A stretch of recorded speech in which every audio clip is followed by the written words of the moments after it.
കേരളത്തിന്റെ beverages corporation ഇതാ ലക്ഷദ്വീപിൽ മദ്യമൊഴുക്കുന്നു. മദ്യനിരോധന മേഖലയായിരുന്ന ലക്ഷദ്വീപിലേക്ക് കേരള സർക്കാരിന്റെ സ്ഥാപനം മദ്യമെത്തിക്കുന്നു ടൂറിസം പ്രമോഷന് വേണ്ടി എന്ന രൂപത്തിൽ കഴിഞ്ഞ 1-2 ദിവസമായിട്ടും ചില മാധ്യമങ്ങളിൽ ഒരു വാർത്ത പ്രചരിക്കുന്നുണ്ട്. സത്യമാണ്, ബെവ്കോ കേരള ബിവറേജസ് കോർപ്പറേഷൻ ലക്ഷദ്വീപിലേക്ക് മദ്യം എത്തിച്ചു. അത് ലക്ഷദ്വീപ് ഭരണകൂടം ആവശ്യപ്പെട്ട പ്രകാരം ഇത്ര കേസ് മദ്യം ലക്ഷദ്വീപിലേക്ക് കൊണ്ടുപോയി. അപ്പോൾ ലക്ഷദ്വീപിലെ മദ്യനിരോധനം അവസാനിച്ച് അവിടെ മദ്യം കൊണ്ട് നിറച്ചു എന്ന മട്ടിലാണ് മാധ്യമ വാർത്തകൾ. സത്യം എന്താണെന്ന് ആരെങ്കിലും അന്വേഷിക്കുന്നുണ്ടോ? ഏത് വാർത്തയുടെയും പിന്നാമ്പുറം തേടുമ്പോൾ സത്യം മറ്റൊന്നാകുന്നത് നമ്മൾ കാണുക. ഇത് പല കാര്യങ്ങളിലും നമ്മൾ കണ്ടുകൊണ്ടിരിക്കുന്നതാണ്. ഈ പോസ്റ്റ് ട്രൂത്ത് കാലത്ത്, ഈ സത്യാനന്തര കാലത്ത് സത്യത്തെ തിരഞ്ഞു കണ്ടുപിടിക്കുക വളരെ പ്രയാസമാണ്. എന്താണ് വസ്തുത? ബെവ്കോ മദ്യം അയച്ചു.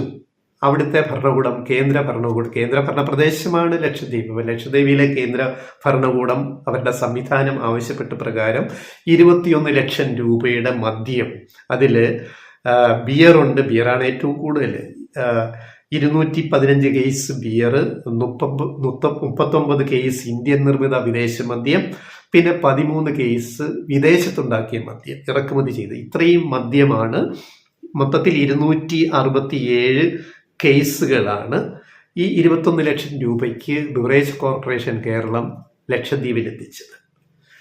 അപ്പോൾ നമ്മൾ വിചാരിക്കും ആദ്യമായിട്ടാണ് ലക്ഷദ്വീപിൽ മദ്യം എത്തുന്നത്. ലക്ഷദ്വീപ് എന്താണ്? 36 ദ്വീപുകളുടെ സമൂഹം. ഈ ലക്ഷദ്വീപ് എന്ന് വിളിക്കുന്നെങ്കിലും 36 ദ്വീപുകളാണ്, വലുതും ചെറുതുമായ ദ്വീപുകൾ. അതിൽ 10 ദ്വീപുകളിലാണ് ജനവാസമുള്ളത്. ജനങ്ങൾ കുടുംബമായിട്ട് താമസിക്കുന്നത് 10 ദ്വീപുകളിൽ മാത്രമാണ്. ബാക്കിയൊക്കെ ജനവാസയോഗ്യമല്ലാത്ത ദ്വീപുകളാണ്. പിന്നെ ഈ മദ്യം എത്തിച്ചത് ലക്ഷദ്വീപിലെ ഒരു പ്രധാന ദ്വീപായ ബംഗാരത്തിലേക്കാണ്. ബംഗാരത്തിന്റെ പ്രത്യേകത ലക്ഷദ്വീപുകളിലെ ഏറ്റവും മനോഹരമായ ലഗൂണുള്ളതും കോറൽ റീഫ്, അതായത് പവിഴപ്പുറ്റുകൾ നിറഞ്ഞതുമായ അതിമനോഹരമായ ദ്വീപാണ് ബംഗാരം ദ്വീപ്. അവിടെ മനുഷ്യ സ്ഥിരതാമസമില്ല.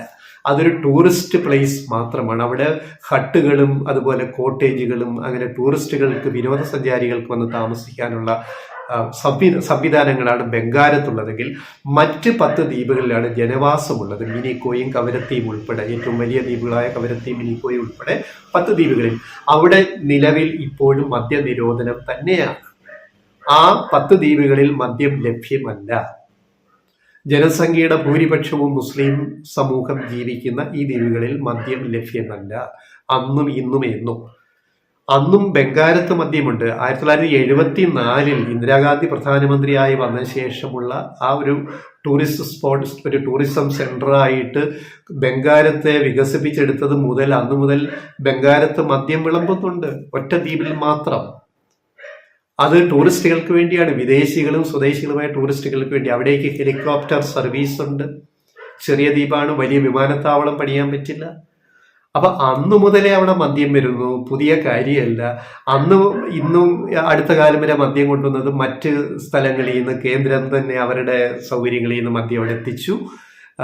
ഹെലികോപ്റ്ററിലോ അല്ലെങ്കിൽ കപ്പലുകളിലോ, ചെറു കപ്പലുകളിലോ ഒക്കെ എത്തിച്ചു കൊണ്ടിരുന്നു. ഇപ്പോൾ കുറെ കൂടെ എളുപ്പത്തിൽ അവര് കേരളത്തിൽ നിന്ന് മദ്യം കൊണ്ടുവരാൻ ആഗ്രഹിച്ചു, ടൂറിസം ഒന്നുകൂടെ വികസിപ്പിക്കാൻ. ഇപ്പൊ അടുത്ത കാലത്ത് നരേന്ദ്രമോദി സർക്കാരിന്റെ ഒരു നിലപാട്, തീരുമാനം, മാൽദീവ്സിലെ പ്രശ്നങ്ങൾ നമുക്കറിയാം, അയൽ രാജ്യമായ. അപ്പൊ മാൽദീവിന് ബദലായിട്ട് ഈ മാൽദീവിന് അത്ര അകലത്തല്ലാതെ മിനിക്കോയ്ക്ക് ഇപ്പുറത്ത് കിടക്കുന്ന ബംഗാരം ദ്വീപിനെ അല്ലെ ലക്ഷദ്വീപിനെ ഒരു പകരം ബദൽ സാധ്യതയുള്ള ഇന്ത്യയിലെ ടൂറിസം സെന്ററായിട്ട്, മാലിദ്വീപുമായിട്ട് സാമ്യമുള്ള അതിമനോഹരമായ ദ്വീപുകളായ ലക്ഷദ്വീപിനെ വികസിപ്പിച്ചെടുക്കാമെന്നുള്ളൊരു പ്രോജക്റ്റ് കൊണ്ടുവന്നിരിക്കുന്നു. അതിന്റെ ഭാഗമായിട്ടാണ് ബംഗാരത്തെ ഒരു വലിയ ടൂറിസ്റ്റ് കേന്ദ്രമായിട്ട് മാറ്റാനുള്ള ഈ സ്കീം വന്നിരിക്കുന്നത്.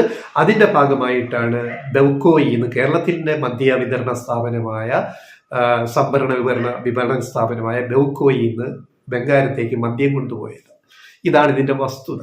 അപ്പൊ ഈ 10 ദ്വീപുകളിൽ, പ്രധാന ദ്വീപുകൾ, ഈ 10 ദ്വീപുകളിൽ നമുക്കറിയാം ഒക്കെ ചെറിയ ദ്വീപുകളാണ്. 1 കിലോമീറ്റർ, 1 സ്ക്വയർ കിലോമീറ്റർ, അല്ലെ 1.5 കിലോമീറ്റർ, അല്ലെ 1/2 കിലോമീറ്റർ ചതുശ്ര കിലോമീറ്റർ വിസ്തീർണമുള്ള ചെറു ദ്വീപുകളാണ്. ഒരു 2-3 കിലോമീറ്റർ നീളം, 1/2 കിലോമീറ്റർ വീതിയൊക്കെയുള്ള ചെറു ദ്വീപുകളാണ് ജനവാസ മേഖലകൾ എന്ന് പറയുന്നത്, ബംഗാരം ഒഴികെ. അപ്പോൾ അത് കൽപ്പേനി, അതേപോലെയുള്ള ബംഗാരൻ, കൽപ്പേനി, കടമത്ത്, കവരത്തി, മിനിക്കോയി, അഗത്തി, അമീനി, ആന്ത്രോത്ത്, ബിത്ര, ചെട്ലറ്റ്, കിൽത്താൻ തുടങ്ങി പല ദ്വീപുകൾ, ഇങ്ങനെയുള്ള 10 ദ്വീപുകളിലാണ് ജനസംഖ്യയുള്ളത്. ജനങ്ങൾ കുടുംബമായിട്ട് താമസിക്കും. അവിടെ എങ്ങും മദ്യവിൽപ്പന ഇല്ല. അവിടെ ഇപ്പോഴും മദ്യ നിരോധനമാണ്. ബംഗാരൻ ദ്വീപിൽ, ടൂറിസ്റ്റ് ഡെസ്റ്റിനേഷനായ ബംഗാരൻ ദ്വീപിൽ മാത്രമാണ് മദ്യം വിളമ്പുന്നത്, അന്നും ഇന്നും. ഇത്തവണ അത് കേരളത്തിൽ നിന്ന് ഇപ്പോൾ കൊണ്ടുപോകുന്നു. ഇത്രയേ ഉള്ളൂ വ്യത്യാസം. അല്ല അത് ലക്ഷദ്വീപിനെ മദ്യത്തിൽ മുക്കി കേരള വെവുക്കോ എന്നൊക്കെ പറയുന്ന ഇത്തരം വാർത്തകൾ എത്രയോ അടിസ്ഥാനരഹിതമാണ്. ജനസംഖ്യ ആകെ ലക്ഷദ്വീപിൽ 64,473 ജനങ്ങളെ ഉള്ളൂ ഈ 10 ദ്വീപിലായിട്ട്. അതൊരു ലോക്സഭാ മണ്ഡലമാണ് ലക്ഷദ്വീപ്. പക്ഷെ ഇത്രയും ജനസംഖ്യ മാത്രമേ ഉള്ളൂ. ലിറ്ററസി 91.85, 92%. അപ്പൊ ഈ 10 ദ്വീപുകളിലെ യാഥാർത്ഥ്യം ഇതാണ്. ലക്ഷദ്വീപ് ടൂറിസം വികസനത്തിന്റെ ഭാഗമായിട്ട് എയർപോർട്ട് സംവിധാനം, വ്യോമഗതാഗത സംവിധാനം വിപുലീകരിക്കാൻ കേന്ദ്ര സർക്കാർ, മോദി സർക്കാർ ആലോചിക്കുന്നുണ്ട്. അതിന്റെ ഭാഗമായിട്ട് ബംഗാരത്തോട് ചേർന്ന് കിടക്കുന്ന അഗത്തി ദ്വീപിൽ ഇപ്പോൾ തന്നെ അവിടെ 1 കിലോമീറ്റർ നീളമുള്ള ഒരു ചെറിയ റൺവേ ഉണ്ട്. ചെറു വിമാനങ്ങൾ മാത്രം ഇറങ്ങാവുന്ന ഒരു റൺവേ അഗത്തി ദ്വീപിലുണ്ട്, ബംഗാരത്തിനോട് ചേർന്ന്. ബംഗാരത്ത് ഒരു വലിയ എയർപോർട്ട് അല്ലെ റൺവേ നിർമ്മിക്കാൻ സാധിക്കില്ല, ചെറിയ ദ്വീപാണ്. അവിടെ ഹെലിപ്പാഡ് മാത്രമേ ഉള്ളൂ, ഹെലിപ്പാഡ് സൗകര്യങ്ങൾ മാത്രമേ ഉള്ളൂ. അപ്പൊ അഗത്തിയിലെ ഈ 1 കിലോമീറ്റർ നീളമുള്ള റൺവേ കൂടുതൽ വികസിപ്പിച്ച് കടലിലേക്ക് ഇറക്കി പിന്നെ വീതി കുറഞ്ഞ ചെറു വിമാനങ്ങളെക്കാൾ മീഡിയം സൈസ് വിമാനങ്ങൾ ഇറക്കാനുള്ള, കൂടുതൽ ടൂറിസ്റ്റുകളെ കൊണ്ടുവരാനുള്ള സാഹചര്യം ഒരുക്കാനുള്ള ഒരു പ്രോജക്റ്റ് കേന്ദ്ര സർക്കാർ ഇപ്പോൾ അവിടെ നടപ്പാക്കാൻ ഉദ്ദേശിക്കുന്നുണ്ട്. അതാണ് ലക്ഷദ്വീപിന്റെ പുരോഗതി, ഫ്യൂച്ചർ, ഭാവി ടൂറിസം പുരോഗതി വികസനം എന്ന് പറയുന്നത്. ഇത്രയും കാര്യങ്ങൾ ലക്ഷദ്വീപിനെ പറ്റി അതായത് പുറത്തറിയുന്നത് സത്യവിരുദ്ധമായ പല കാര്യങ്ങളുമാണ്. ആദ്യം ഞങ്ങൾ പറഞ്ഞ പോലെ ലക്ഷദ്വീപ് മദ്യനിരോധന മേഖലയായിരുന്നു അന്നും ഇന്നും എന്നും. അന്നും ബംഗാരത്ത് ഇന്ദിരാഗാന്ധിയുടെ കാലം മുതൽ, പ്രധാനമന്ത്രിയായ കാലം മുതൽ ബംഗാരത്ത് മദ്യം വരുന്നുണ്ട്.